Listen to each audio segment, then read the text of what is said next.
시작한 종목 시즌3 시작을 기념해서 카카오톡을 통해 시청 및 애청자 여러분들과 만나게 되었습니다. 카카오톡 친구 찾기에서 트리플 플러스를 검색해서 등록해 주시면 강연회 등 각종 안내 사항을 알려드립니다. 주식에 대한 각종 문의는 메리츠증권 여의도 금융센터 김성훈 과장에게 하시면 됩니다. 전화번호는 0260986320입니다. 네, 안녕하세요. 딱한 영어 팟캐스트 시즌3 오늘 8번째 시간을 시작하겠습니다. 와. 오늘 수요일인데요. 어제 워낙 저희가 화요일날 녹음하는데 어제 또 일정이 있어갖고 저희가 바빠갖고 됐습니다. 오늘 3월 9일이고요. 3월 9일 오늘 수요일인데요. 각자 소개하죠. 저는 마이클 이양입니다. 네, 안녕하십니까. 이소원입니다. 둘밖에 없어. 한 명이 지금 전화 받으러 갔어요. 이제 또 빠져갖고. 네. 이 친구가 지금 매일 그 기사가 나오더니 네. 사람이 약간 거만해졌다는 느낌 안 들어? 거만해졌다가 지금 다시 수그러들었어. 그러니까 등수에 따라서 그죠? 등수에 따라서 한 거만해지기도 하고 5등 안에 정도 들면은 거만해져. 일단 아는 척을 잘 안 해. 네. 그리고 문자라거나 뭐 메신저를 해도 대꾸가 없는데 한 7, 8등 내려가면 이제 대답을 바로 하고. 네. 오늘 어떻게 됐나 이 친구? 더 내려왔을 거요. 이거 어떻게 보는 거야 이거? 한경 스타워즈인가? 한경 스타워즈 한번 찾아볼까? 혹시 아시는 분, 아직도 모르시는 분도 계시겠지만은요. 한경에서 하는 한국경제에서 한경 스타워즈라고 있잖아요. 네. 거기에 보시면 나오네요. 한경 스타워즈 보면 벌써 3월 초반부터 해갖고 나왔는데요. 이 친구 뭐야? 거기 꼴찌네. 꼴찌 안 보이는 거 아니야 이거? 아니, 있을 거예요. 뭐 어디 있겠지. 오! 10등이야 10등. 그러니까 요즘에 겸손하잖아요. 그러니까 겸손해. 네. 1등을 잡기가 쉽지 않네. 1등인데 한경 스타워즈요. 스타워즈 그냥 영어로 쓰시면 됩니다. 스타워즈.한경.com 한경 스타워즈 치면 나오는데 거기 보면 우리 김성훈 과장이 이번에 그 출연이네. 거기 이제 시합을 하고 있는데요. 이게 8등까지 이번에 그건가? 일단 나중에 자세히 물어보자고요. 여기 들어가고 하는데 이제 예선을 진행하고 있는데요. 일단 갖고 있는 거 지금 누적으로 4% 마이너스를 갖고 있는데 갖고 있는 주식은 뭐 들어가서 일단 보시면 되겠고요. 지금 3월 좀 왔어요. 뭐 10등으로 하고 있네요. 오늘은 네. 13분까지 내려갔던데요 오늘 지금 리얼타임 나오는 거 아니에요? 아니에요. 이거는 그 오후 5시 넘어야지 업데이트 되고요. 그래. 우리가 지금 바로 그냥 그 뒷담을 했는데 제가 아는 친구가 있다고 했는데 또 한 명 아는 친구 또 도찐게 지내네. 그 친구 8등 하고 있네. 8등. 제 친구 아는 애는 이제 하나대째 있는 친구인데 하나대째 있는 친구인데 여하튼 그 친구도 주식도 4개나 갖고 있는데 제가 싫어하는 주식을 하나 갖고 있고 메리츠 정금의 김성 과장은 또 2종목 갖고 있다 이렇게 보시면 되겠고요. 이거 본인 소개해야죠. 우리 다들 인사를 했는데. 안녕하십니까. 네, 김성훈입니다. 그러니까 막 뒷담을 했어. 5등 안에 들면 사람이 간사해지고 거만해지고 그 내려가면 이제 그다음부터 공손해지고 겸손 모드로 막 바뀐다겠는데 어차피 이 바닥 한 방이죠. 목소리 들으니까 좀 살아난 듯하네. 목소리만 들어도. 오늘 3월 9일 어저께보다 하루 늦게 오늘 일정하고 있는데 오늘 지금은 1952포인트로 끝났어요. 코스피가요. 그리고 코스닥 0.79%로 5.32%로 끝났고요. 전체적 수급 상황은 지난 월요일까지 잘 나가던 외국인이 7일 연속 순매수하다가 어제 957억 매도, 오늘 코스피에서 216억에 매도를 한 날입니다. 코스닥은 또 이틀 좀 많이 제법 이틀 동안 앞으로 한 1,000억 팔다가요. 오늘은 다시 61억으로 순매수. 그 정도 일단 보시면 되겠습니다.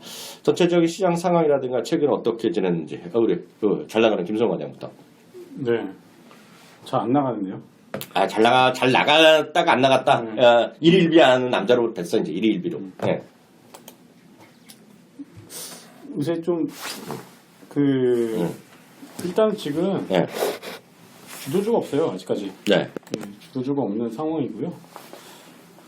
그러다 보니까 이제 개별 종목 잡주들 좀 올라오고 개별 종목에 이슈가 있는 종목도 올라오고 테마가 잠깐 나왔더라도 하루를 이틀을 못 가는. 네. 어제 같은 경우는 면세점이 떴잖아요. 그렇죠. 근데 오늘 다 떨어졌죠. 네. 어제 또 보안주가 떴어요. 오늘 다 떨어졌죠. 네. 네. 틈새에서 테마가 도는데 테마가 기리하지 못하고 그리고 우리가 그 한국전자인증 알면 2주 전인가 얘기했을 거예요. 알겠죠. 네. 근데 이세돌이 지니까 꼬리를 달다가 네. 알파고 실수하니까 다시 밀리고 나이를 지도 예, 마. 예, 예, 예, 아무튼 뭐 그런 상황이 우리는 바둑은 모르지만. 예. 그래서 지금 일단 뭐 지금 아직까지 그러니까 시장에 대한 걱정은 크게 없는데 그러니까 사가지고서 바이앤 홀드를 할 수 있는 종목을 고르기는 상당히 아직까지는 어려운 그런 구간이고요. 네. 솔직히 오늘 같은 경우는 제약바이오 화장품이 올랐는데 네, 네. 화장품 가지고 있는 사람들이 좋겠습니까? 네. 엄청 떨어졌다가 지금 이제서야 좀 반등 나와서 올라가는 거니까 네. 제약바이오도 마찬가지죠. 네. 그래서 지금 시장이 이제 순환매가 낙과지 순환매가 되면서 네. 올라오고 있는데 회피한 사람은 그렇게 밑에서 잡은 사람들이야 상관없겠지만은 네. 저 밑에서 잡은 사람이 얼마나 됐겠습니까? 그렇죠, 그렇죠, 맞아요. 네. 시장에서 잡았는데 뭔가 회피한 사람은 그렇게 많지가 않은 네. 그런 상황이 지속되고 있다. 그래서 그나마 다행이죠. 네. 그나마 시장 좀 잡아놨으니까 네, 네. 저는 이런 어떤 그런 지금의 어떤 장세가 네. 한 3월 FOMC 전까지는 네. 좀 이어질 거라고 보여지고 있고요. 네. 여전히 내가 그러니까 지금 상황에서 내가 오늘 산 종목이 내일 당장 안 올라간다 하더라도 그거에 대해서 내가 좀 뭐랄까 1일비를 네. 하지 않고 그냥 아예 그냥 지금은 그런 장생여른이 네. 하고서 그냥 그렇게 인정하고서 봐야지. 아예 그렇게. 그래야지 오늘 떨어져도 그래 어차피 지금 편하게 매매하는 구간 아니니까 이렇게 네. 해야지. 안 그러면은 속 터져서 네. 스트레스 받아서 상당히 힘든 네. 내가 오히려 뭐라 하죠? 네. 자승자박할 수 있는 네.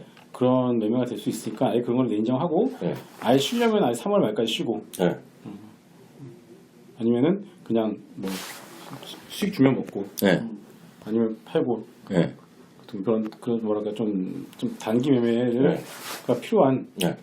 그런 시장이다라고 보여집니다. 네. 요즘 쉽지 않아요? 매매는 어떻게 하고 있어요? 거의 확 줄였죠. 줄였다고? 네. 현금 많이 갖고 있고? 아니요. 네. 종목을 가지고 있죠. 종목으로. 근데 매매는 좀 쉬고. 근데 주도주로 하나 가지고 있어요. 주도주. 네. 제약바이오 최고 대장주. 그러니까 안 보일 때는 대장주에 들어가 있는 게 맞으니까 네. 거기에 이제 들어가 있는데 물론 그것도 수익은 없어요. 지금 네. 거의 본전에서 왔다 갔다 하거든요. 네. 그래도 언젠가 뛸 때면 그런 게 확실한 게 먼저 가니까 제재를 그렇죠. 잡아주니까 네. 그런 개념이죠. 네, 그렇죠. 네. 그런 개념에서 일단 피신에 있는 상황이고요. 네. 근데 안 볼 땐 그게 맞는 것 같고 네. 괜히 지금 뭐 올라간다 싶어서 그거 따라가고 그런 건 아니잖아요. 그렇죠, 그렇죠. 특히나 저희 같은 경우는 그렇게 할 수가 없잖아요. 저희 같은 경우가 뭔데? 그러니까 이게 크게 큰 돈이 왔다 갔다 해야 되니까 네. 내 계좌만 내 개인 계좌만 자기 돈 많다고 자랑질하는 거 저거? 내 개인 계좌만이라면은 네. 상관이 없잖아요. 고객들 다 네. 한꺼번에 보니까 네. 그런 의미죠. 그렇죠. 그러니까 저희 센터에서도 네. 자산이 꽤 계신 분들의 경우에는 200억, 300억 정도 가지고 있는데 네. 어떻게 하지를 못해지군요. 네. 그냥 가만히 계시고 있어요 지금요. 네. 그러니까 그럴 수밖에 없다. 이게 뭐냐면 이게 비단 우리뿐만이 아닐 거예요. 네. 운용사나 자문사 더 심하겠죠. 네. 걔네들도. 네. 그러니까 그렇기 때문에 지금 뭐랄까 좀 막 이렇게 딱 눈에 띄는 주도주는 없다. 그래서 근데 그렇다고 해서 지금 가만히 있으면 안 될 것 같고 네. 매매는 하지 않더라도 장 끝나면 항상 찾아보고 네네. 좀 장중에 흐름 쳐다보고 연관은 좀 짓고 면밀하게 좀 지금은 봐야 될 것 같아요. 그러니까 이미 최악은 지났잖아요. 네. 최악은 지났으니까 네. 최악이 지난 상황에서 네. 지금은 이제 좀 뭐랄까 시장이 이제 뭐 바닥권에서 올라왔으니까 조정이 날 가능성이 좀 커 보이는데 네. 조정이 나올 시에 어떤 종목이 세게 가는지요. 네. 그룹핑에 대해서 가는지를 좀 봐야 될 것 같은데 아직까지는 안 보여요. 오늘까지도 안 보여요. 아 그래요. 오늘까지도 올라간 거래대금이 잡히면서 상승률 상위 종목들 보면 다 쌍방울, 네. 광림, 점상가구, 그러니까 부방 얘기하는 뭐 거예요. 엠젠 플러스, 부방 태어나서 처음 들어서 뭐 이런 거 부방. 이런 거 하잖아요 지금. 네. 그러니까 아직까지는 지금 없어요. 지금 이제 대형주들이 순환매가 일단락 되다 보니까 네네. 이제 거기서 이제 틈새에서 이제 쉬어왔던 개별주, 개별 잡주들 이제 올라가고 있는 상황이고. 네. 그래서 아직까지는 딱히 보이는 뭔가 시장에 대한 걱정은 없지만 네. 업종에 대해서 내가 이걸 딱 사가지고서 바이오 홀드를 할 수 있는 업종과 종목은 아직까지는 안 보인다. 네. 라고 보여집니다. 네. 이 교수는 어떻게 좀 시장보다는 좀 어떻게 지냈어요? 저도 뭐 그냥 네. 시장에 재미가 워낙 없으니까 네. 그냥 지루하게 네. 있는데 네. 개별 종목군에서는 어쨌든 간에 다들 이제 네. 시장 한번 풀어지고 나서 네. 이제 뭘로 회복할 거냐 네. 이제 그거를 갖다 이제 고민들을 하는 것 같아요. 네, 그렇죠. 이제 일부 종목들이 이제 하나 둘씩 살아나는 게 이제 바이오 섹터에서 나오고 있거든요. 아 그래요. 네, 뭐 인트론 바이오, 뭐 한올 바이오 뭐 이런 쪽에서 하나 둘씩 이렇게 새롭게 네. 살아나는 그 기존의 한미나 뭐 한올 바이오 파마 말하는 거죠? 예, 한올 바이오 파마. 아, 얘기 많이 하되고 우리 방송국에서도 예, 네, 그런 출연자들이. 것들이 다시 지금 살아나고 있거든요. 네네. 그래서 이런 것들을 놓고 보게 되면은 어쨌든 간에 뭐 한쪽이 먼저 신고가 가는 거, 인트로는 신고가를 갖고 한올이도 이제 신고가를 갈 거냐 이 부분을 또 앞두고 있고 네. 신고가 나오는 쪽이 이제 많느냐 많지 않느냐 그러니까 그 어느 쪽이 이제 주도 업종이 될 거냐 이 부분이 관건이 될 것 같아요. 네. 그러니까 이제 지금 보게 되면은 그 일단 바이오에서 한 두 종목이 일단은 좀 보이고 있는 거고 근데 네. 그렇다고 해서 아직 시장에서 확실한 종목들이 나오지는 않고 있어 갖고 네. 좀 답답하죠. 네. 그러니까 아직 뭐 그러니까 김성훈 과장이 얘기한 대로 주도주나 이런 것들은 없는데 네. 다만 이제 중간 중간에 그 네. 이벤트성에 의해서 이제 올라오는 것들 나오는 거죠. 그렇죠, 그렇죠. 그러니까 그 우리가 여기서 또 녹음해서 했었나? 네네. 태양의 후예 뭐 이런 것 때문에 유가 한번 올라온다거나. 2주 전에 얘기했죠. 예, 그런 것 그런 태양이 것. 시작하기 2주 전, 전주에. 그다음에 네. 이제 또 뭐 아니면은 뭐 그런 어떤 이벤트들 네네. 갑자기 뭐 보안 관련 강화한다고 그래갖고 그런 거 한번 올라오거나 뭐 알파고 이런 것 때문에 한번 올라오거나 또 18일 날 또 전기차 엑스포 있거든요. 제주도에 사는 거. 네, 전기차 엑스포. 네. 거기서 또 비아디 회장 온다고 그러더라고요. 그리고 이제 또 보게 되면은 그 다음에 또 보게 되면 뭐 상해 디즈니랜드 개장 그렇죠. 뭐 그런 것들. 그러니까 그런 거 관련된 모멘텀 플레이만 지금은 좀 그렇죠. 가능한 상황 네. 이렇게 좀 봐야 될 것 같더라고요. 그래. 저는 이렇게 생각하고 있어요. 주도주라는 개념은 돈도 벌어가면서 시장을 좀 확 끌어가는 거잖아요. 네네. 네, 그런 의미의 주도주는 있다 없다? 주도주는 없죠. 없는데 다만 시장을 판단하는 주식은 명확히 있다고 보고 있어요. 그게 보면 저는 항상 늘 사람들이랑 생각을 많이 독특한 시각을 하는 걸 인정하잖아요. 네네. 전 대우조선이라고 보고 있어요. 음. 대우조선이 모든 걸 설명한다고 보고 있거든요. 네네. 대우조선이 3월 1월 이렇게 1, 2월 저점부터요 한 63%, 65%가 올랐어요. 그러고 올랐고요. 현대중공업 저점에서 한 57% 정도 올랐어요. 그러니까 거의 비슷하게 올랐어요. 예, 되게 올라가는데 다들 아는 거죠. 대우조선이 나 현대중공업이 엄청 좋아질 게 있다? 절대 아니라는 거죠. 좋아질 게 뭐 있어요? 그저께인가? 지난주인가 한번 이란에 우리나라가 22조 규모 수주를 우리가 단독으로 딸 수 있게 협조 좀 드릴게요. 뭐 이런 얘기 했잖아. 그러니까 그거 한 것도 아니고. 그거는 그냥 지나가는 그냥 얘기하는 거지. 그걸 누가 MOU도 아니고 그냥 해보는 소리잖아. 예. 우리만 하겠어. 제일 돈 많은 사람은 중국인데 중국이 막 그런 얘기하면 자기네들의 선택의 문제죠 지금이야. 특히 이제 바로 이란이라는 것은 페르시아 해갖고 그쪽으로 해갖고 결국 1대1로 핵심이잖아요. 중동 지역이라는 거. 거기 지나가는데 무슨 그게 한국이 관심 있어. 근데 하여튼 그걸 뭐 된다 안 될 떠나서 그럼에도 불구하고 주가는 많이 올랐단 말이죠. 그런데 저는 이렇게 생각하고 있어요. 그렇다고 해서 지금 수주가 있다 있어 뭐가 돼 있어. 지금 수주 절벽인 거 다들 보시잖아요. 수주가 없어요. 네, 제대로 된 게 없어요, 수주가요. 그러니까 간혹가다 조금씩 있지만 제대로 된 게 없어갖고 지금 수주 절벽 얘기를 많이 해요. 그러니까 수주 절벽이라는 거가 수주 상황이 거의 뭐 없다는 얘기하는 거가 되겠고요. 도크 아시죠, 도크? 이성 교수 조선소 안에 들어가 본 적 있어요? 조선소 본 적은 있어도 들어가 보지는 못했어요. 그러니까 텔레비전 봤죠. 텔레비전이 아니라 부산 가갖고 네네. 저기 STX 조선해야 거기도 그 한번 보러 갔었지. STX는 조선소도 아니지. 그러니까 그래서 내가 갔다가 철궁소잖아. 그 도크란 거를 보면 도크란 게 엄청 커요. 네. 그래갖고 배를 이제 처음부터 조립하다가 걷다 갖다 놓고 다 한 다음에 진수까지 한 게 그 도크라는 거예요. 그러니까 도크란 거 보면 엄청 큰 거죠. 유조선이 안에 들어가는 거니까 도크인데요. 지금 여러분들이 한국 조선 그리고 우리 들으시는 애청자분들이요. 조선, 수주 절벽, 6개월 이런 거 검색 키나 네이버나 구글 치면 딱 나오는 기사가 있을 텐데요. 6개월에 뒤면 6개월 후가 되면 B는 도크가 나온다는 거예요, 대한민국이요. 그러니까 그 얘기 나오더라고요. 네, 네. 근데 이제 대형사는 아직 1년치가 있고 이제 중소형사에서 6개월 되면 이제 도크가 비는 데가 나온다 이런 얘기가 있더라고요. 그렇죠. 이게 심각한 거예요. 네. 예전에 이게 언제였었냐면 1990년대 초반 이럴 때 정말 네네. 그때 우리 좋아지기 직전이었는데 그때 보면 조선소에서 도크에서 말이죠. 도크를 물청소를 합니다. 농담으로 제가 반농담하면 물청소를 해요. 그게 노동도 유연화 안 돼 있으니까 그 표현대로 하면 사람들이 다 놀아요. 교육하고. 그래서 정말 불경기가 되는 건데 지금 이제 도크가 이제 빈다는 얘기가 나오는 거예요. 그래서 이제 대형사가 됐건 중소된 건 이제 위기죠. 네, 위기인데요. 그러면 도크가 하나 비면 어떻게 되느냐? 도크 하나 빌 때마다. 그러니까 이거는 뭐 특정 조선사는 상관없고요. 그 보도에 따른 것만 제가 읽어드리면 여러분들 다 검색하실 수 있다고 말씀드렸어요. 도크 하나 빌 때마다 인원이 10% 정도 아웃될 가능성이 있는 거예요, 지금요. 그래서 나름 심각한 건데, 지금요. 네, 그러고 있고요. 지금 보면 대우조선 얘기만 하면 대우조선이 이제 한 4분기 2천억 정도 적자를 예상했었다는 것 같아요. 업계에서. 뭐 이렇게 관심이 많이 없어졌죠, 지금요. 근데 이번에 실현 손실이 9천억인가 났을걸요? 분기로?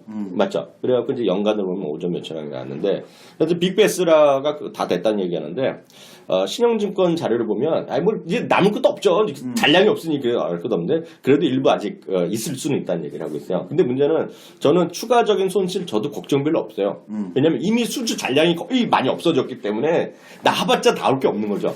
2년 앞질 거랑 3년이 남을 때랑 지금 6개월 내지 1년 물량 남아있을 때, 무슨 얘기 아시잖아요. 네네. 손실을 처리할 게 이렇게 많이 없다는 거죠. 근데 이제 수주가 돼야 되는데 그래서 쉽지 않다는 얘기를 하고 드리고 싶고요. 근데 제가 왜 말씀드리냐면 그럼에도 불구하고 대우조선이 지금 시장에 판단이 된 거 자체가 기본적으로 저는 유동성 장세라고 제가 3주째 얘기하잖아요. 기억나잖아요, 제가. 네. 다들 안 된다고 했을 때 제가 의견을 좀 바꾸기 시작한 게 3주 벌써 1주, 2주 전이죠. 그러니까 3주 차인데 저는 하여튼 외국인의 유동성 장세라고 지금 보고 있거든요. 그래서 보면 어찌되었건 간에 의견들이 많이 조금씩 바뀌고 있어요. 뭐 전 원유가가 올라가는지 떨어지는지 그건 제가 잘 모르겠고 여하튼 이머징 마켓에 대해서는 계속 말씀드리지만 블랙락도 얘기했고요. 블랙락도 얘기했고 뭐 템프턴은 계속 얘기했고 그리고 또 저기 뭐야 체코 쪽에서도 어디야 체코 뭐 핑코. 핑코에서도 트레이드 오브 디케이드 10년 만에 매수 기회에서 이머징 얘기를 했고요. 그러면서 조금씩 바뀌면서 이머징 마켓에서 전체 펀드는 지난달에 소폭의 적자였지만 2주 연속 전체적인 흑자 순이익들했고요. 특히 지난주에 이머징 마켓에서 에코티 펀드가 지금 흑자 순 유입으로 바뀌었고요. 또 지난주에는요 23억 달러가 ETF로 들어왔어요. 이머징 마켓 ETF를. 근데 이거는 2년 만에 최대거든요. 그래서 지금 보면 이게 사실 그게 또 우리나라만 중요한 게 아니죠. 왜냐하면 그보다는 솔직히 이수기 교수가 여러분 보여줬잖아요. 브라질이라든가, 이거 어디 아르헨티나 같이 아주 난리가 났어요. 엄한 나라들, 망할 뻔했던 나라들. 대만도 지금 신나게 올라가고. 그러니까 그런 나라가 더 많이 빠졌던 나라가 이제 많이 가는 거지만 그런 가지고 돈이 들어오기 때문에 유동성에서 지금은 큰 주식 아닌 주식 가릴 것도 없다 생각하고 있어요. 그렇게 되면 솔직히 딱 이거죠. 지금 한국전력이나 이런 것들은 계속 잘 나갔던 주식을 볼 게 아니라 외국자들하더라도 이런 거죠. 그 회사가 정말 망할까 안 망할까 이런 거 보는 거죠. 호텔신라가 3분의 1 거의 한 60% 정도 떨어졌거든요. 고점 대비야. 그렇게 망할까? 이런 생각 하는 거죠. 똑같이 현대중공업도 지금 8분의 1까지 떨어졌는데 이게 망할까? 대우조선도 지금 단기전에 망할 일은 없잖아요. 어쨌든 산업은행인데 망하겠어요? 그런 생각을 할 수 있는 거죠, 지금은. 그래서 제가 보기에는 만약 시장이 이번에 유동성이 없다 그러면 저는 오늘 상당히 중요한 날로 봤는데 대우조선이 쉽게 얘기해서 어닝 쇼크가 나온 날, 엊그저께였죠. 그저께 주가가 어저께죠. 그러니까 3월 8일 기준에 장중에 마이너스 12%까지 갔어요. 예전 같으면 그게 한가 들어갈 날입니다, 지금요. 네, 한가까지 마이너스 20% 나오는데 마이너스 11%고 그거는 마이너스 8%로 끝났어요. 그리고요, 현대중공업 보합으로 끝났습니다. 삼성전 조금 약하게 끝났을 거예요. 어저께 말씀드린 거 3월 8일이라. 그리고 증권사에는 레포트가 6개, 8개가 나왔는데 세 군데 정도가 목표 주가를 하향했어요. 그러니까. 네, 그럼에도 불구하고 오늘 6%가 오릅니다, 오늘요. 네. 오늘 좀 올라가고요. 지금 보시면 이게 중요하다고 보는 게 대우조선이 5.77% 올랐고요. 외국인이 아침부터 그랬는데요. 소폭의 순매수들은 지금 현재 기준으로 보면 57만 주 사재 43만 주 팔자요. 이걸 조선주가 좋다고 사는 게 절대 아니에요, 지금요. 싸고 망하지 않을 것 같다고 사는 전다 그렇게 보고 있거든요. 그래서 저는 외국인에 의한 유동성 장세가 이어질 수 있다. 그리고 대우조선 보면 딴 것도 그렇게 떨어질 리가 없다. 그리고 지금 여전히 시장은 저는 머리 아플 게 하나도 없다고 보고 있어요. 외람되지만 시장은 쉬고 넘쳐 있다.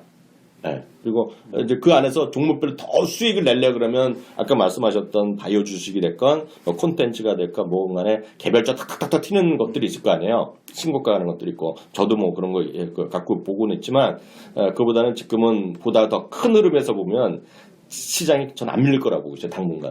당분간 외국인도 살 거라고 보고 있고요. 외국인도 주식 살 거라고 보고 있고 외국인 살 때는 보면 그래서 대표적인 거가 L전자 이런 거 있죠. 네.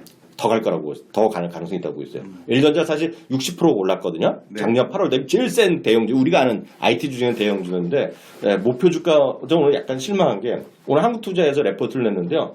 TV가 잘 팔려서 목표 주가 올린대. 그건 거짓말하는 얘기예요, 저는요. 네? 그냥 올라가는 거지, 그냥. 네, 그냥 올라가는 거기 때문에 저는 그래서 핑계를 올라가야 되는데 왜 올라를 이제 대구는 싶은데 그러니까 논리가 되고 싶은데 될 게 없어요. 왜냐면 기존에 11월에 6만6천원 목표 주가를 6만 4천원 올랐는데 그걸 넘어섰거든요. 네. 그러니까 오늘 7만 8천원 올렸거든요. 근데 TV를 얘기했는데 저는 뭐 그건 아니라고 보고 있고요. 기본적으로 저는 하여튼 시장이 된다. 단기적으로 계속 된다 보고 있고 종목은 뭐 그 각자들 판단하시면 되겠지만 종목도 그냥 머리 아픈 분들은 저는 그냥 지수를 사면 된다 보고 있고요. 다만 수익을 내기 위해서 아까 두 분들이 얘기하신 대로 좀 더 센 거가 있죠. 네. 섹시한 거 있고 뭐 덜 섹시한 것도 있겠지만 시장을 큰 틀에서 저는 여전히 저는 시장은 될 거라고 보고 있어요. 코스피가 됐건 코스닥이 됐건 다 마찬가지. 그래서 전 기본적으로 그렇게 보고 있고 거기에 가장 중요한 것은 저는 외국인의 유동성 장세. 뭐 아주 길게 뻗을지 모르지만 지금 단기적으로 보면 글로벌 이머징 마켓에서 돈이 쏘는 시간, 쏘는 시기. 그리고 참고적으로 보면 골드만삭스가 오늘 보면 하나 말씀드리면 골드만삭스가 이제 유가 20달러 간다 그랬잖아요. 네. 근데 이제 40달러까지 가니까 머리 짜증 났잖아요. 짜증나갖고 유가 상승이 신기루라고 미라지. 이거 또 떨어진다고 얘기하는데 네. 또 다른 파트에서는 지금 20년 만에 S&P 500, S&P 500 콜 매수의 기회를 그러니까 S&P 500 뭐 20년 만에 매수 기회를 아니 물론 다른 사람들이니까 뭐 할 말은 없지만 네. 그럴 수는 있으나 시장이 전 나쁘지 않다는 거예요 결론은. 그래서 미국도 좋아 보이고 예. 그래서 여기에 특히 이머징 마켓에 저도 알죠. 제가 무슨 대한민국 경기 좋다는 생각 갖고 심지어 제가 지난주에 했잖아요. 아시아나도 오르고 제주항공도 오르고 대한항공차도 오를 거라고. 그래서 저는 현대제철도 오르고 포스코는 제가 모르겠어요. 20만 원이란 게 전 나름 그렇게 만만한 건 아니라 보고 있거든요. 근데 또 현대제철 5만 도 싸 보여 저거. 엘전도 싸 보이고 싼 게 넘쳐나.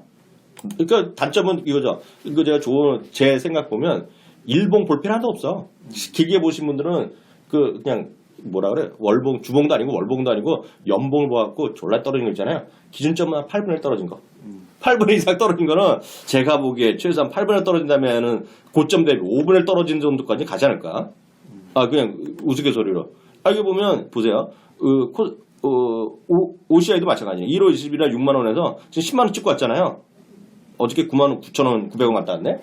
그래서 딱 50% 올라갔는데 이것도 좀 밀릴 수 있겠지만 이거 예를 들어서 15만 원 20만 원 간다 그러면 뭐라 그럴 게 없다는 얘기죠.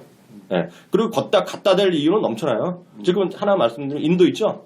인도 작년부터 기억하지만 작년에 써네든슨 가고 누구야 지금 대통령 오바마 가서 뭐라 그러죠 태양광 막 얘기했잖아요. 네네. 지금 1년도 안 돼서 다 돈 못 나는 거예요 지금. 그래서 사람들이 보면 유가 때문에 유가 떨어져서 별로 재미없을 그러는데요. 다 고려해도 뭐 딴 것도 떨어지는 모르겠는데 다 고려하더라도 기름 떼는 거 있잖아. 네. 화력 발전 대비 지금 80%래요. 비용이. 그래서 지금 보면 1년 만에 생각보다 빨리 페이오프란 말 써요. 인도가. 태양광 쪽에 투자한 게. 그래서 폴리시컬 떨어져서 그런지 난 모르겠으나 제가 보기에는 올라갈 게 많다고 보고 있어요. 지금. 그래서 어렵게 생각하면 쉽게 생각하면 큰 주식 사면 되고 좀 더 벌어야겠다 그러면 개별 종목이가 됐건 모멘텀 있는 거 있잖아요. 그런 거 좀 보시면 될 것 같다. 그러니까 저는 항상 여전히 좀 시장을 좀 긍정적으로 봐도 된다. 그리고 그 기준은 앞서도 말씀드렸다시피 딴 거 다 볼 필요 없이 대우조선이 이번 게 키를 갖고 있다. 네, 그래서 그 대우조선주 좋다고 사는 사람은 개새끼고 그 펀더멘탈은 그런 거 믿을 필요도 없고 다만 그거랑 상관없이 산다. 이렇게 좀 이해하시면 좋을 것 같아요. 물론 제 개인적인 생각이니까 그렇게 보시면 될 것 같고요. 앞으로 또 우리가 3월 9일인데요. 한 3월 한 2주 정도까지 해서 볼만한 이슈라든가 그 관심 섹터 있으면 그거 하나씩 간단히 얘기해보죠. 예, 김성 과장부터. 아까도 처음에도 얘기했지만 그 주도 섹터가 안 보여요. 예. 그러다 보니까 뭐 인트론 바이오나 제약 바이오나 인트론 바이오나 한올바이오 파마가 라이센스 기대감이 나오면서 혼자 독고다이로 치고 올라가고 있고. 독고다이. 고급 언어네. 고급 언어. 네. 옛날에는 다 같이 끌고 올랐거든요. 그렇죠.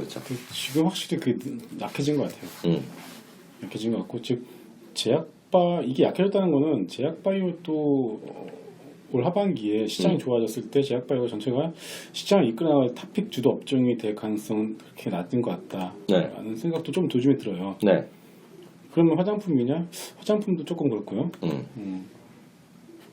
그래서 OLED는 아직은 잘 모르겠어요.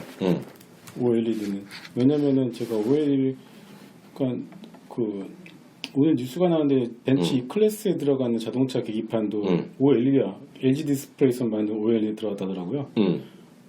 그러면은 OLED 수요가 VR 기기부터 VR 기기는 당연히 OLED 써야 되고요. 잔상 때문에. 네. 자동차 쪽에서 OLED 쓰고. 네. 그럼 생각보다 많이 들어가는 건 맞는 것 같아요. 네. 중국에서도 그래서 OLED 발주가 빨라진다는 얘기가 나오고. 네. 근데 과연 이게 본격적인 양산까지는 분명히 시간이 있을 거예요. 네. 시간 텀이 있어서. 근데 그게 왜 그러냐면 양산을 하려면 2016년도에 장비 발주를 다 끝내고 2017년도 상반기 공장 테스트 끝내고 왜냐면 아이센스도 작년에 이미 다 완공이 됐는데도 불구하고 올해 한 해 동안 저거 한다는 거 아니야? 테스트 한다는 거 아니야? 그러니까 캘리브레이션 하는 게 캘리브레이션이 뭐야?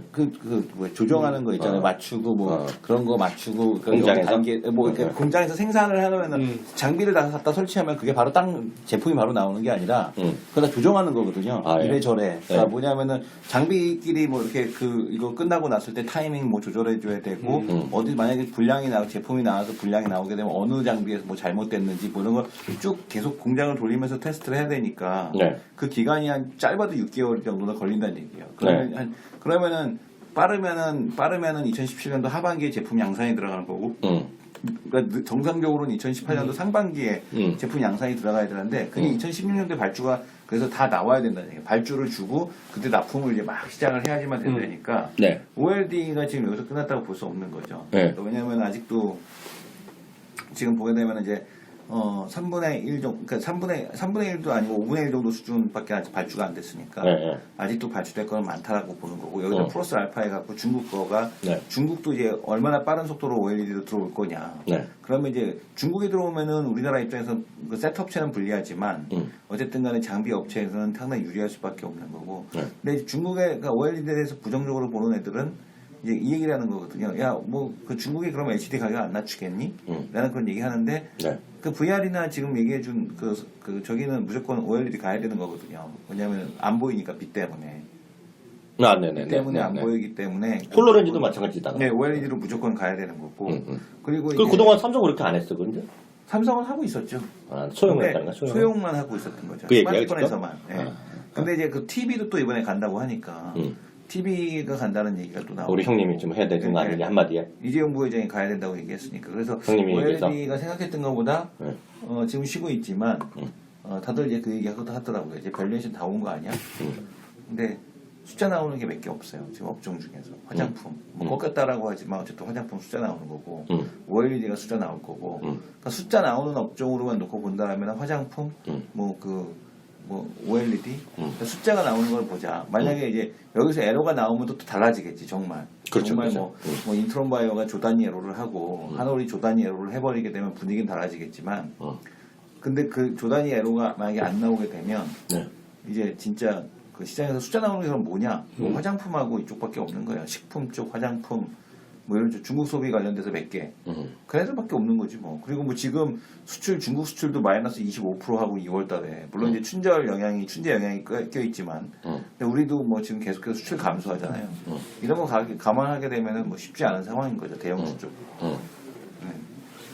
그래서 어느 쪽은 관심 있는 거야, 자기는? OLED? 아니요, 좀 OLED는 뭐 OLED로 뭐 그냥 보는 거고.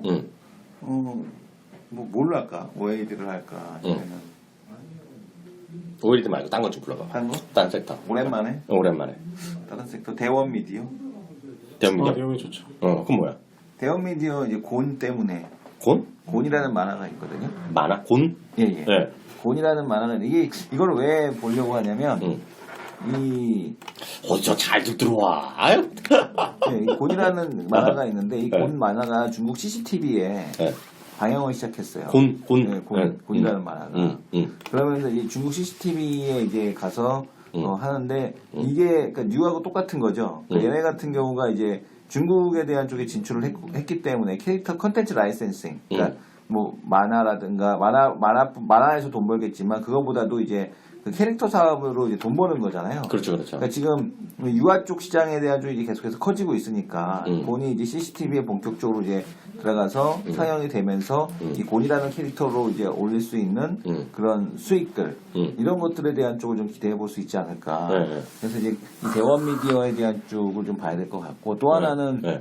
이 대원 미디어가 중국 테마파크 조성을 위해서 중국 최대 유통업체 완다 하고 또 협업을 논의 중이다 이런 얘기가 나왔거든요. 근데 네. 아직까지 이제 그 테마파크 곤 테마파크 그러니까 애니메이션 곤 테마파크 조성을 위한 유통 파트너를 선정하기 위해서 중국 최대 유통업체와 관련 논의를 진행 중이다라고 얘기하고 있는데 네. CCTV 만화 깔리고 테마파크 형성하게 되면 어쨌든 간에 새로운 모멘텀 그렇죠. 그런 쪽으로 한번 그 유아 시장에 대한 쪽 이쪽으로 한번 대원 미디어 같은 게 한번 좀 뽑아낼 수 있지 않을까 네. 그런 생각이 들더라고요. 네. 그래서 하여튼 큰 의미에서 콘텐츠에 대한 지속 관심이네. 예, 컨텐츠에 대한 지속 관심인 거죠. 뉴에 네. 이어서 네. 곤도 중국 네. 방영 네. 이쪽으로 한번 좀 보자. 근데 네. 이제 얘는 뭐 컨텐츠 플러스 유아, 유아용품, 네. 유아 완구 이런 네. 쪽으로 좀 볼 필요가 있을 것 같아요. 김성 과장은 이태원 얘기 더 아는 것 같은데 아는 게 더 많아 보여. 아니요, 잘 몰라요. 네. 근데 오늘 전정업 검사 해보니까 네. 컨텐츠 쪽에서는 대원 미디어가 살아나고 있더라고요. 네. 네, 그리고 또 지금 최근에 오늘 레드로버가 주가가 좀 변동성이 있었는데 지금 순이인그룹 회장이 와 있어요. 이 친구들 내가 레드로버 할 때는 개무시하더니 이제 레드로버 스스로들 얘기하네 이것들이. 언제 얘기했어요? 난 기억이 안 나지. 무슨 소리야 내가 12월 달에 얘기했잖아. 그래서 기억나지 자긴? 레드로버는 2년 전에 제가 얘기했죠. 아유 그래요? 그러세요 형님? 아 참나. 서로 인정 좀 해주자고 우리 인정. 예. 하여튼 뭐 잘 모르겠고 그냥 이제 컨텐츠 관련해서는 네. 좀 올 한 해는 좀 봐야 되지 않나 싶고 이미 태양의 후예 우리 얘기했었잖아요. 뉴 봐야 된다고. 네. 근데 뉴 지금 뭐 난리 났죠 지금. 그래서 컨텐츠 쪽은 길게는 안 될 것 같아요. 네. 왜냐면 어차피 네. 각 고유의 문화라는 거는 무시를 못 하잖아요. 그렇죠. 네, 그래서 다만 중국이 자기네 자체 컨텐츠로 했다가 자리를 잡기 전까지는 어느 정도 좀 우리가 네. 좀 수혜를 좀 볼 수 있지 않을까 싶고요. 개인적으로 보는 정부 중 하나는 그 성우전자라고 있어요. 성우전자? 네. 그게 뭐 하는 회사야? 옛날부터 있었던 회사 같은데요. 네, 성우전자라고 있는데 차폐판 쉴드캔이라고 하는 차폐판을 만드는 회사거든요. 그게 뭐예요? 차폐판이 뭐예요? 그 전자파 차폐해 주는 거 아. 스마트폰에 들어가는데 작년에 최일중 전문가 얘기했던 것도 그런 거였는데 뭐였지? 뭐 그런 회사 있었잖아 영어로 된 거. 그 작년에 키움증권에서 리포트 한번 나왔었어요. 차폐판에서. 근데 그땐 다른 종목이었고. 그러니까 영어로 된 이름이었는데. 그 기억이 안 난다. 네. 근데 이게 네? 아니요, 딴 거 있어요. 기억 안 나. 네. 그 제가 보는 거는 스마트폰이 다들 정체가 돼 있다 그러잖아요. 전방 산업이. 네네. 근데 유일하게 아직까지 개선의 여지가 남아 있는 게 있습니다. 메탈 케이스예요. 메탈 케이스는 이게 아직까지 목걸이가 남아 있다고? 전체 스마트폰 현재 메탈 케이스가 차지하는 비중은 30% 정도 되거든요. 아직까지 나머지 70% 정도가 기존에 우리 플라스틱 그거 하고 있어요. 네. 그러면 거기서 이제 왜 이거 메탈 케이스를 못 쓰냐? 물론 단가 문제도 있지만 수율이 안 돼요. 아직도? 네, 메탈 케이스 하나를 만들려면은 CNC 밀링이라는 컴퓨터 정리 있잖아요. 뭐 가공 밀링 CNS. CNC. 예. 근데 그게 1시간에 하나 나와요. 설마? 진짜로요. 1시간에 하나 나오고 그건 아닌 것 같은데. 왜냐면 깎아야 되니까. 24시간 돌리면은 한 개, 한 달 돌리면은 한 달 풀로 돌리면 700개 나와요. 뭐가? CNC 밀링에서 나온 게 케이스 하나가. 케이스 바탕이 아니라 그냥 케이스 자체가? 예. 그렇게 시간 오래 걸린 거예요. 그래? 네. 무시할 게 아니네. 근데 그러면 그거 만드는 회사는 그 밀링 머신을 또 CNC 대량 발주해서 가져가잖아요. 수백 개를 갖고 있다는 거를? 그렇죠. 이제 얘기를 들어보세요. 네. 진짜. 아니 그냥 보니까 알고 짜고 치는 고수들이야 이것들. 그래서 여태까지 모르고 당연하게 살았네. 얘기했었잖아 이 얘기. 다른 회사도 이거 하는 거 있어요. 수율에 대한 부분들 때문에 메탈 케이스를 못 쓰단 말이에요. 네. 그런데 이번에 삼성에서 수율 맞추기 위해서 새로운 공법을 개발했어요. 뭐냐면은 프레스 공정을 통해서 대략적인 아웃라인을 만든 다음에 그 다음에 밀링 기계에다 집어넣는 거예요. 이렇게 되니까 수율이 2배가 된 거죠 지금. 그래서 2개씩 만들어. 그러니까 기존보다 확실히 더 거의 2.5배 정도 빨라진 것 같아요. 그런데 성우전자가 하는 게 이 프레스 공정에 들어가는 걸 하고 있어요. 그래서 이와 관련된 공장을 베트남에다가 베트남 2, 3, 4 공장을 한꺼번에 이번에 준공을 했어요. 아 베트남? 네. 걔도 베트남이야? 네. 아, 삼성에서 시켰겠죠. 해라. 아 이거 꼽아줘야겠네. 네. 베트남 관련된 성우전자 넣어줘야겠네. 그렇죠. 네. 그러면은 아무리 스마트폰이 뭐 전방선이 죽었다 하더라도 메탈 케이스는 분명히 개선이 될 여지가 없애야 될 부분이 엄청나게 남아 있는 거잖아요. 그러면은 그 물량을 다 베트남 성우전자 베트남 공장에 다 처리할 가능성이 높기 때문에 상당 부분을 그러면 성우전자는 작년에도 어느 정도 좀 이런 부분이 반에서 올랐는데 올해 적어도 숫자만큼 제대로 지킬 가능성이 높다. 그래서 올해 성우전자가 아마 역대 최고치 실적을 찍으면서 우리 2010년 주가가 상당히 좀 이번에서 여기서 한 저거 따보 이상 가지 않을까. 자기 공대한테 전작가? 네. 근데 질문 하나 할게. 이게 중요한 건데, 그 우리가 메탈 케이스가 난 수율이 그런 건 태어나 처음 들었고 한 달에 하루에 6개? 하루에 1시간에 하나. 아, 1시간에 그러니까 24개. 근데 이쪽으로 되면 한 50개 만든다는 거잖아요. 더 되겠죠 좀. 네, 이쪽으로. 근데 내가 이 질문 확 내가 땡기는 게 있어서 그러는데요. 여태까지 우리 메탈 케이스가 상대적으로 약점이 뭐냐면 메탈 케이스 되면 배터리가 왔다 갔다가 잘 안 되잖아요. 네. 네? 그죠? 메탈 케이스 쓰는 것 자체는 배터리가 탈착이 안 되잖아요, 지금요. 그래갖고 좀 배터리를 엄청 중시하는 사람은 메탈을 못 쓰는 거잖아요, 지금요. 근데 배터리가 지금보다 한 2배, 3배 되면 그 문제 해결되는 거잖아. 맞아? 내 말이 맞아? 근데 배터리가 문제는 그거야. 배터리의 수명이 화면이 커질수록 빨라지는 거고 OLED 되면 될수록 또 좀 많이 쓰니까. 더 많이 쓰는 쓰니까. 거고 또 문제는 뭐냐면은 또 그것만 있는 게 아니고 또 이제 네트워크나 이런 게 또 빨라지게 되고 많이 쓰게 되면 더 많이 쓰잖아요. 그러네. 그러니까 그게 사실은 수명이 늘어나도 그만큼 또 쓰니까. 수명이 옛날에 비해서 배터리 수명은 엄청나게 늘어났어. 근데 옛날에 처음에 스마트폰 나올 때보다 그렇게 오히려 더 오래 못 써. 옛날에는 최소한 2박 3일은 갔었거든요. 처음에 그 녹색 그린 형광 그린 녹색 그 LCD 있을 때 그때는 스마트폰 맨날 써도 한 2박 3일도 쓰고 막 이랬는데 지금은 뭐 하루에 한 번이 아니라 반나절 한 번은 충전시켜야 돼. 그렇죠. 예. 좀 쓰면. 근데 그래서 그냥 배터리에 대한 건 포기하고 다들 포기한 것 같아 그냥. 다들 그냥 그러려니 하고 사는 거지. 보조 배터리 갖고 다니고. 그래서 이미 포기했어 그냥 그거는. 그래서 배터리에 대한 부분은 그렇게 이제 스마트. 근데 이 회사가 그렇게 좋은데 왜 이렇게 시가총액이 작아? 1,300억밖에 안 되는데? 그러니까 이제 앞으로 없어야 될 력이 더 큰 거죠. 자본금 덩치가- 78억밖에 안 되고. 덩치가 크지가 않으니까. 그래서 느낌은 말은 되네. 근데 최근에 수급 보면요.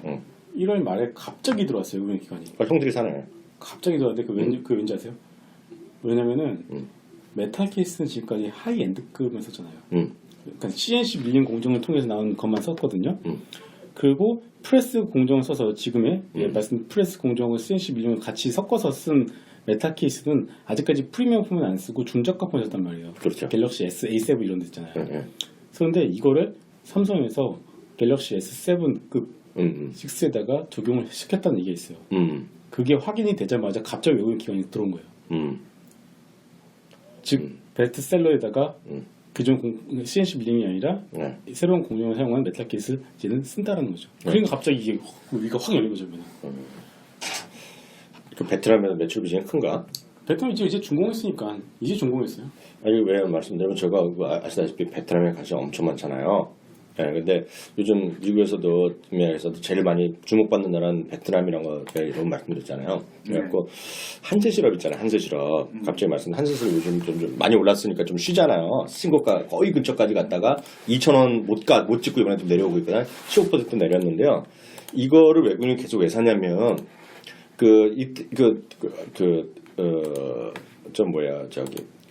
베트남의 그 상장 지수는 VN이라고 그러는데요.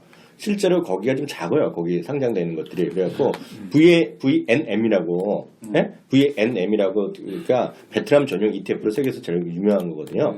근데 거기에는 대부분이 베트남에서 사업을 하고 있거나 아니면 베트남에서 엄청 큰 거 있잖아요. 대부분이 외국 기업인데 베트남에 투자하는 이런 애들을 중심으로 가요. 이게 구성돼 있어요. 그래서 베트남에 미국 회사도 있고 뭐 영국 회사도 있고 일본 회사도 있고 다 들어있는데 거기에 비중이 6번째인가 7번째가 한세실업이 들어가 있어요. 그만큼 한세실업이 비중이 큰 거예요 지금. 왜냐하면 이번에 그 TPP 되면서 얘네가 세계 최대인 어떤 레이블 만드는 사람도 막 들어가고요. 나이키도 추가적으로 공장을 2배로 늘렸다. 나이키 쪽의 라인을. 그리고 유니클로도 지금 2배 막 늘리고 막 그러거든요. 그래갖고 지금 한세실업이 주목받는 건데 그 한세실업이 2조 2천억이거든요. 시가총액이. 근데 보면 상호전자가 정확해서 시가총액 막 커지면 삼성전자 때문에 쫓아간 거죠. 그렇죠. 네, 그래서 해외에서도 삼성전자가 들어간 거에 관심이 많아요, 베트남이. 그리고 베트남의 나라를 우리 들으시는 분들 그냥 놀러 갈 것만 아니라 베트남이 지금 해외에서의 그 있잖아요. PwC라고 있죠. 프라이스 워터 앤 쿠퍼스라고 그 회계사 그룹이고 세계 최대 컨설팅 그룹이라고 보시면 되겠는데 거기서 2050년까지 경제 성장이 가장 빠른 나라로 두 나라를 주목하고 있는데요. 한 나라가 나이지리아고요. 아시아 쪽에서는 베트남이에요. 그래서 베트남 투자가 엄청 물리고 있기 때문에 여튼 베트남에 관련된 주식을 봐야 된다. 그래서 한시실업이 올라가는 거는 우리나라에서 사람은 그렇게 사는 게 아니라 ETF 돈이 쏠리니까 그걸로 사는 거거든요. 지금요. 그래서 좀 주목하시면 좋겠다는 말씀을 드렸고요.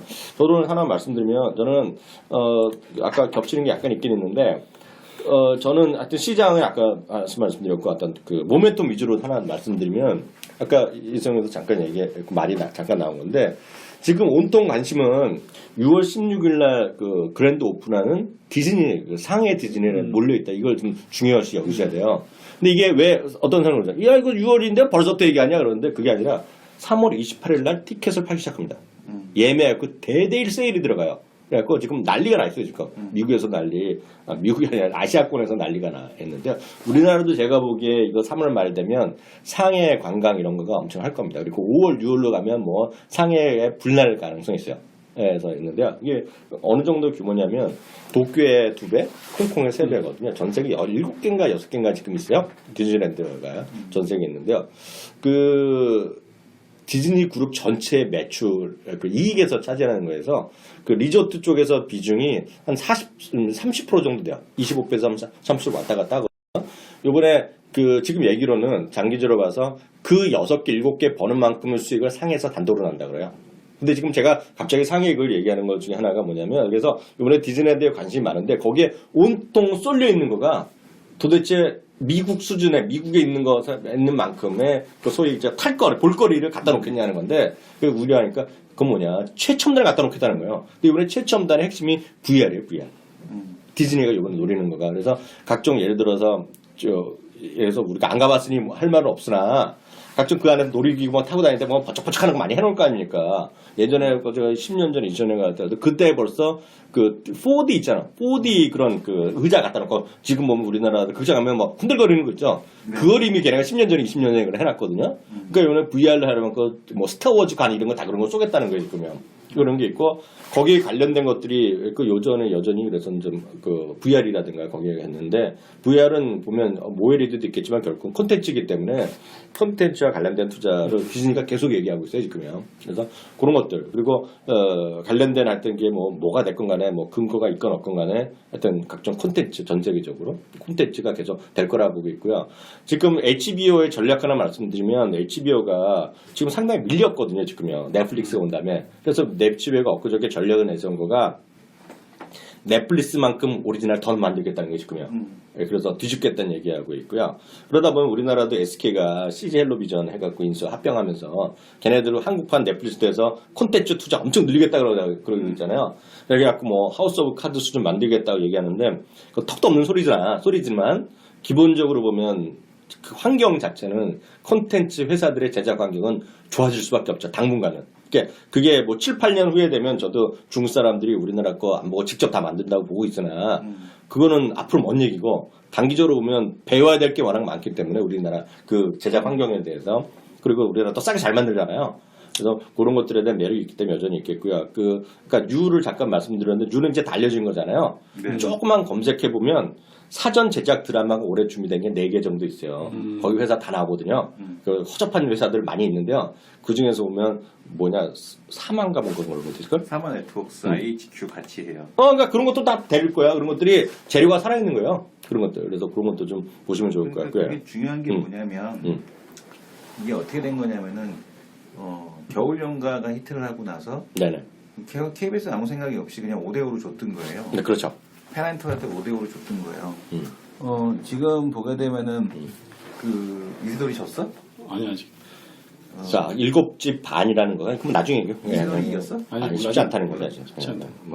그 얘기는 뭐냐면 근데 페넌터가 일본에 팔리면서 대박이 난 거예요. 겨울 연가가. 네.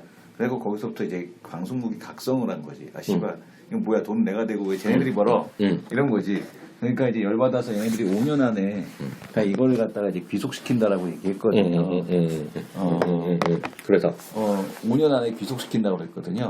그래서 5년 안에 귀속시킨다고 그래갖고 사실은 이게 그 엔터테인먼트 회사들이 엔터테인먼트 드라마 제작사들이 껍데기만 있었던 거예요. 근데 이제 이거를 알고서 이제 정신을 차린 거지. 이걸 알고서 이제 얘네들도 이제 보니까 요즘에 판 돌아가는 걸 보니까 중국에 팔아먹으려면 판권이 있어야 되는 거죠. 그렇지, 그렇지. 크게 돈 벌려면. 크게 돈 벌려고. 그래갖고 이제 사전 제작을 해야겠다라고 판단을 했던 거고 이제 중국 애들이 야 내가 돈 내줄게. 이런 구조로 가는 거거든요. 그래서 지금 이제 앞으로 당분간은 특히 이제 예전에는 TV라는 플랫폼이 중요했지만은 이번 중국에서도 봤듯이 IH에서 인터넷 플랫폼으로 그냥 쏴버리잖아요 드라마를. 그렇죠, 그렇죠. 그러니까 그렇게 쏴도 모바일에서 50%를 본다는 얘기고 모바일에서 50%를 보고 PC에서 50%를 본다는 얘기거든요. 그러니까 PC에서 보건 모바일에서 보건 뭐 TV에서 보고 싶으면 그냥 아무 데나 보면 되는 거죠. 날려서 보내면 되는 거니까. 그래서 어쨌든 간에 이 TV 플랫폼에 대한 위력이 점차 감소하고 있다. 특히 중국 같은 데는 그런 게 더 파괴적으로 나타나고 있고 우리도 그 나영석 PD가 보여줬던 신서유기에서 보여줬던 그런 그 파괴력. 그러니까 신서유기가 완판이 광고 완판되고 제작비 다 건졌었거든요. 그러니까 TV 안 하고도 그러니까 그럴 수 있었던 그 위력. 그러니까 앞뒤 광고 붙고 그 다음에 중간에 저거 들어가고 PPL 들어가고 이러니까 다 끝났다는 얘기예요. 그러니까 이런 거를 감안했을 땐 이제는 시장이 이제 변하고 있다는 거죠. 시장이 예전에는 TV나 이런 그 지상파, 공중파 이런 애들에 대한 위력이 감소하면서 점점 이제 인터넷 플랫폼을 통한 그런 영역에 대한 변화 이런 것들이 사전 제작에 대한 그 욕구를 이제 더 자극을 하고 있다. 이렇게 봐야 될 것 같아요. 그러다 보니까 이제 드라마 제작사들 거기다 이제 그동안에 하고 싶었지만 알고 있었는데 하고 싶었지만 못했었는데 이제 돈 되는 애주가 중국에서 나타나니까 이제는 아마 올해부터는 본격적으로 사전 제작들이 많이 늘어나지 않을까. 그러니까 이제 돈 버는 방법을 안 거지 것들이. 네네. 저도 계속 동의하지만 알파고가 이겼네요. 뭐 완전히 이겼는지 모르겠는데 그건 뭐 중요한 거 아니고 우리 얘기는 우리가 바둑 선생도 아니잖아. 근데 하여튼 중요한 거는 그 콘텐츠 업계에는 그 능력만 있고 재주만 있으면 돈 벌 일이 많다. 그리고 계속해서 늘어나고. 그래서 한번 말씀드렸다시피 JTBC에서 JTBC 추가이면 정치국으로 개국을 하면서 이름 바뀌면서 재선을 가면서 72초 TV 같은 경우에도 이번에도 정규 편성되고 72초 TV가 오늘 어떤 데 기사가 났는데 그런 데가 새로운 광고 플랫폼으로까지 등장한다는 걔네들이 이제 그러니까 세상이 많이 바뀌는 그런 시기가 오는 거죠. 그래서 여전히 콘텐츠 쪽은 보셔야 될 것 같고 아까 말이 나온 김에 계속 말씀드리면 상해 디즈니랜드 관련해서는 예를 들어서 상해 인근에 호텔 관련된 비즈니스 하는 사람들도 있을 것이고요. 그래서 저는 뭐 최대 수혜주는 거기 상해 그게 우리나라 업계는 별로 호재가 될 수 없다고 보고 있어요. 왜냐하면 중국에서 수많은 사람들이 그 상해에 있는 사람 당연하고 전국에 있는 사람들이 상해 갈 사람들이 많아요. 저 디즈니랜드 때문에 그게 워낙 인기 있는 거기 때문에 아시아에서 한번 우리 여행 갈까 하는 사람들 있잖아요. 동남아시아 상해를 가죠. 네? 그 분명히 쌀 거 아니에요. 일본이나 홍콩보다 가격이 싸게 책정될 거 아니에요. 가격은 아직 안 나온 걸로 제가 알고 있어요. 왜냐하면 3월 28일날 예약을 받기 때문에 여기 있고 저는 하여튼 그쪽에서 보면 상해 공항 있죠. 상해 국제공항 후광통하신 분은 제가 보기엔 제일 호재라고 보고 있어요. 상해 국제공항. 그래서 코드가 600009 같은 그럴 텐데 후광통하시는 분들은 제가 보면 상해 국제공항. 하여튼 그 단기적으로 보면 그런 중국에 사시는 분들에서 중국 비행기 회사들 있죠, 항공주. 우리나라도 당연히 그때 되면 얘기가 들 겁니다, 지금. 그래서 뭐 말로는 5천만 원이 간다 보니 얘네 그건 나중에 얘기가 될 것 같고, 하여튼 그런 것들이 여전히 우리 입장에서 보면 각종 그때 어저께 잠깐 얘기했다시피 혹시라도 디즈니 캐릭터 만드는 완구 회사 있다 그러면 그런 비즈니스 그러니까 주식을 꼭 떠나서 그런 쪽에서 돈 벌 일이 있을 거다. 일단 이렇게 이해하시면 될 것 같습니다. 오늘 여기까지 하죠, 뭐. 네, 수고하셨습니다. 네, 감사합니다.